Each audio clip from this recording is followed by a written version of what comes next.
Battle through the heavens के एक और न्यू वीडियो में आपका स्वागत है। पिछले एपिसोड में हमने देखा था एंशिएंट रुइन का गेट खुलने वाला था, इसीलिए माउंटेन में बहुत ज्यादा ब्लास्ट होने लगे थे, जिससे सभी लोग उस जगह पर इकट्ठा हो गए थे। शेयन भी वहां पर पहुंचा था, पर वहां पर पहले से शेयन के दुश्मन इकट्ठा हो रखे थे, जो कि शेयन को बहुत सारी धमकी दे रहे थे। पर उसी वक्त बर्निंग फ्लेम वैली के लोगों की एंट्री होती है, जिसमें बर्निंग फ्लेम वैली का चीफ शेयन की ओर से उसके दुश्मनों को धमकाता है। कहता है अगर शेयन को किसी ने छूने की भी कोशिश करी तो उसे बर्निंग फ्लेम वैली से फाइट करना होगा। लेकिन फिर बैरियर टूटता है और जो डिसाइपल्स पहले वहां पर एंटर करने के लिए भाग रहे थे उन सब की वहां डेथ हो जाती है। अब आगे तो ये एपिसोड स्टार्ट होती है और हम लोग सभी ग्रुप्स को देखते हैं जो कि फाइनली उस तूफान से रिकवर कर चुके हैं। मिस फैंग जो कि अपने एल्डर के पीछे छुपी हुई थी बाहर निकलती है, घबराई हुई होती है, कहने लगती है ये जो बैरियर की सिक्योरिटी थी ये कितनी ज्यादा खतरनाक थी। इतने सालों के बाद भी अपनी स्ट्रेंथ से ये दाओजोंग के पीक स्टार के पर्सन को भी चुटकियों में डिस्ट्रॉय करने की एबिलिटी रखता है। सभी लोग गौर से आगे की ओर देख रहे थे कि अब आगे क्या होने वाला है, और तब फिर से एक बार इस जगह पर अर्थक्वेक स्टार्ट हो जाता है। ये पूरी जगह हिलने लगती है, पर इस बार जमीन से अजीब स्टेच्यूज बाहर निकलने लगते हैं। पर बात यहाँ पर खत्म नहीं होती है। स्टेच्यूज जो बाहर निकली थी देखकर वो पत्थर की लग रही थी, पर अगले ही पल हम देखते हैं उनकी बॉडी का वो सारा पत्थर का लेयर टूटता है और वहाँ से स्ट्रॉन्ग पपेट हम लोगों को दिखाई देता है। सभी लोग इस पपेट को देखकर हैरान रह जाते हैं। शेयन भी देखता है, शॉक्ड होते हुए कहता है पपेट इनकी एनर्जी सेंस करके लग रहा है कि यहाँ के हर एक पपेट की स्ट्रेंथ दाओजोंग के पीक स्टार पर है। तभी तियान हाओजुंसी शेयन को बताते हैं जरूर आखिर ये एंशिएंट रुइन का ऑनर एक दाओसेंग के पीक लेवल का पर्सन है, इसीलिए इस एंशिएंट रुइन में किसी भी पर्सन को एंटर करने के लिए दाओजोंग लेवल से ऊपर लेवल का होना पड़ेगा। दाओसेंग के वो सीनियर अपने इनहेरिटेंस को कमजोर लोगों को देना नहीं चाहते थे। शेयन तियान हाओजुंसी की बात को समझता है, हाँ में अपना सिर हिलाता है। पर तभी वहाँ पर एक पर्सन को दिखाया जाता है जो कि तेजी से उन पपेट्स की ओर चार्ज कर देता है। ये पर्सन गेट से एंटर करना चाहता था, पर जैसे ही वो पपेट्स के रेंज में जाता है पपेट्स अपनी एनर्जी एक्टिवेट कर लेते हैं। लगता है ये पपेट्स किसी भी पर्सन को एंटर करवाने से पहले उससे फाइट करेंगे। एक पपेट उस 1000 पर्सन को रोकने के लिए आता है और दोनों के अटैक टकराते हैं। आसमान क्रैक हो जाता है, पर क्योंकि वो पर्सन 1000 लेवल का था वो इस दाओजोंग लेवल के पपेट को बड़े आसानी से मार देता है। पपेट नीचे जमीन में गिर जाता है, पर इसी के साथ पीछे खड़े जितने भी पपेट्स थे वो एक साथ एक्टिवेट होते हैं और अब वो सारे पपेट्स उस दाओजोंग के ऊपर एक साथ हमला कर देते हैं। अब ये पर्सन इन पपेट्स को देखता है, गुस्साता है, कहता है तुम पपेट्स को लगता है कि तुम एक दाओजोंग के 3 स्टार के पर्सन को तुम ऐसे ही हरा दोगे, आओ मैं तुम्हें तुम्हारी औकात दिखाता हूँ। कहते हुए जैसे ही पपेट्स उसके पास आता है वो दाओजोंग एक्सपर्ट पपेट्स के ऊपर हमला करना स्टार्ट करता है और इसके हमले इतने ज्यादा स्ट्रॉन्ग होते हैं कि पपेट्स पत्तों की तरह इधर उधर बिखर जाते हैं, उड़ने लगते हैं। भयंकर एक्शन होता है। ये पर्सन की फाइटिंग एबिलिटी बहुत ही ज्यादा जबरदस्त थी और ये इन पपेट्स को बड़े आराम से मार रहा था। और फिर कुछ ही देर बीते थे हम देखते हैं ये पर्सन सारे पपेट्स को मारकर जमीन में धंसा देता है। दाओजोंग एक्सपर्ट खुश हो ही रहा था, पर फिर कुछ होता है। पपेट जो कि शांत हो गए थे उनकी आंखें फिर चमकती है और एक बार फिर से सारे पपेट्स एक साथ उस दाओजोंग को रोकने के लिए आगे आ जाते हैं। इन सभी को डीमन पपेट्स कहा जाता है, जिसको इस जगह को गार्ड करने का ऑर्डर असाइन किया गया है। इसी वजह से ये लोग बार बार उठकर खड़े हो सकते हैं। हम देखते हैं ये पपेट्स जिसके बाद एक साथ मिलकर एक फॉर्मेशन बनाने लगते हैं।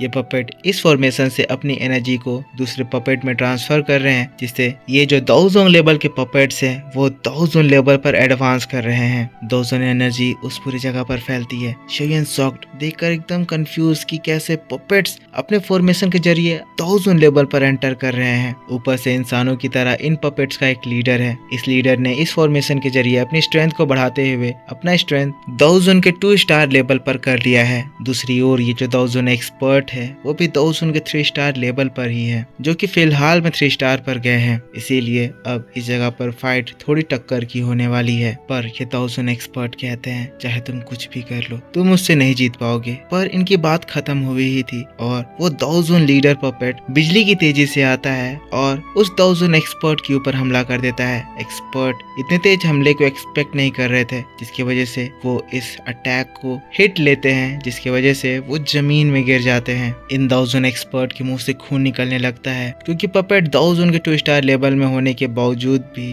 कुछ स्पेशल एबिलिटीज की वजह से बहुत ज्यादा पावरफुल हो गया है। अब ये 1000 पपेट फिर से एक बार एक्सपर्ट के पास पहुंच जाता है और एक्सपर्ट के ऊपर अटैक करने लगता है। इन लोगों के बीच में फाइट स्टार्ट हो जाती है, स्काई ब्रेकिंग बैटल होने लगता है। शेयन ये सारी चीजें देख रहा होता है। शेयन अपने मन में कहने लगता है वो पपेट 1000 के 2 स्टार लेवल पर है। मेरी जो भी स्ट्रेंथ है उस स्ट्रेंथ से मैं अपने इन दुश्मनों को रोक नहीं सकता हूँ। ये पपेट जिस टियान क्लास दाओ स्किल को प्रोटेक्ट कर रहे हैं, अगर वो दाओ स्किल मुझे मिल जाता है तो मैं अपने इन दुश्मनों को रोक सकता हूँ। जिसके बाद शेयन आगे बढ़ता है और उन एक्सपर्ट को पकड़ता है, हेल्प करता है, कहता है सीनियर मैं आपकी मदद करूंगा पर आपको इस पपेट को थोड़ी देर और रोकना होगा। शेयन उस टियान क्लास दाओ स्किल को पाने के लिए जाता है और पपेट इस पर्सन के ऊपर हमला कर रहा होता है। अब इस पर्सन के पास और कोई ऑप्शन नहीं है तो वो भी अपनी फुल स्ट्रेंथ को यूज करते हुए उस 1000 पपेट को अपने एक स्पेशल बैरियर में कैद कर लेता है। कहने लगता है लिटिल ब्रदर तुम्हें जल्दी करना होगा, मैं इसे ज्यादा देर तक नहीं रोक पाऊंगा। जिसके बाद हम लोग शेयन को देखते हैं जो कि तेजी से उन पपेट्स की ओर बढ़ता है जो कि फॉर्मेशन में खड़े हुए थे, उनके बीच में जाकर खड़ा हो जाता है, अपनी एनर्जी एक्टिवेट करता है और इन पपेट्स की एनर्जी से कनेक्ट करते हुए इन पपेट्स की एनर्जी को एब्जॉर्ब करने लगता है। शेयन की इस टेक्निक को देखकर यहाँ पर खड़े सभी लोग हैरान हो जाते हैं। सबसे ज्यादा ये किंग फ्रस्ट्रेट होते हुए कहती है ये लड़का इन पपेट्स को सबड्यू कर रहा है। लेकिन तब वो दूसरा पर्सन कहता है किंगर तुम चिंता मत करो, मैं इस लड़के को ऐसा करने नहीं दूंगा। कहते हुए फिर वो शेयन के ऊपर हमला करने के लिए चला जाता है ताकि वो शेयन के इस फॉर्मेशन को तोड़ सके। पर जैसे ही वो शेयन के ऊपर हमला करता है अचानक से हम देखते हैं शेयन का स्काई डेमन पपेट बाहर आता है और वो उसके पंच को रोक देता है। स्काई डेमन पपेट बड़े आराम से इस 1000 को पीछे ढकेल देता है। ये फिनिक्स ट्राइब का बंदा 1000 के 2 स्टार लेवल पर है, वही शेयन का स्काई डेमन पपेट भी 1000 के 2 स्टार के पीक पर है। स्काई डेमन पपेट इसके ऊपर हमला करना स्टार्ट करता है और इस बंदे की हालत खराब हो जाती है। ये घबराने लगता है कि अब आगे क्या होगा और अचानक से ये स्काई डेमन पपेट यहाँ पर कैसे आ गया। इस जगह भी एक स्काई ब्रेकिंग बैटल स्टार्ट हो जाती है जहाँ शेयन का पपेट उसके ऊपर भारी पड़ रहा होता है। ये चीज देखकर फिनिक्स ट्राइब का ये एल्डर स्वान एक टेंस एक्सप्रेशन के साथ कहता है इस लड़की के पास इस तरह का एक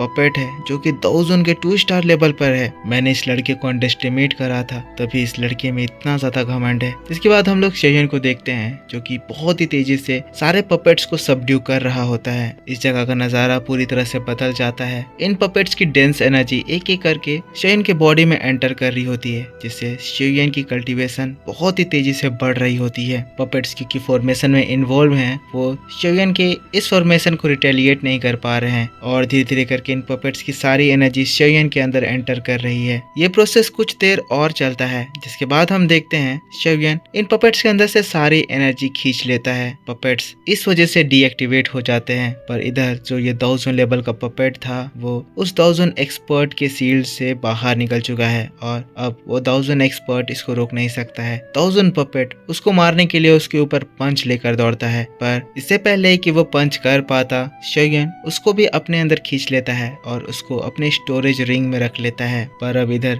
स्काई डेमन पपेट के साइड में स्काई डेमन पपेट उस फिनिक्स टाइप के एरोगेंट बंदे को बहुत बुरी तरह से पीट रहा है। शेयन के पपेट के सामने इसकी हालत खराब हो रखी है, ये घबरा रहा है, मार खा रहा है। पर शेयन ने कमांड दे दिया है कि पपेट इस आदमी को मार डाले। पपेट अपना किलिंग इंटेंट रिलीज करते हुए फाइनल अटैक करने को तैयार। एल्डर जो कि ये चीज देख रहे हैं देखकर घबराते हैं जिसके बाद वो उस लड़की को बचाने के लिए अपनी एनर्जी एक्टिवेट करते हैं और स्पेस पावर का इस्तेमाल करते हुए उस पपेट को पोर्टल में खींच लेते हैं इससे पहले कि स्काई डेमन पपेट का अटैक उसके ऊपर लगता। ये बेवकूफ बाल बाल बचता है। पर वही हम लोग स्काई डेमन पपेट को देखते हैं जो कि शान से उसकी ओर घूर कर देखता है ऐसे जैसे उससे वो बता रहा है कि बच्चे बच गए। शेयन भी अपने स्काई डेमन पपेट को देखता है पर तभी दूसरी ओर उस दरवाजे में फिर से हलचल होनी स्टार्ट होती है क्योंकि यहाँ के सारे पपेट सबड्यू कर दिए गए हैं। इसी वजह से अब इस एंशिएंट रूइन का दरवाजा खुलने वाला है। शेयन ये देखता है और तुरंत ही चीफ तांग की ओर झुकते हुए कहता है सीनियर मैं अब इस एंशिएंट रूइन में एंटर करने वाला हूँ, मैं आपसे बाद में मिलूंगा। चीफ तांग भी सिचुएशन को समझते हुए शेयन से कहते हैं शेयन हम तुमसे बाद में मिलते हैं। जिसके तुरंत बाद ही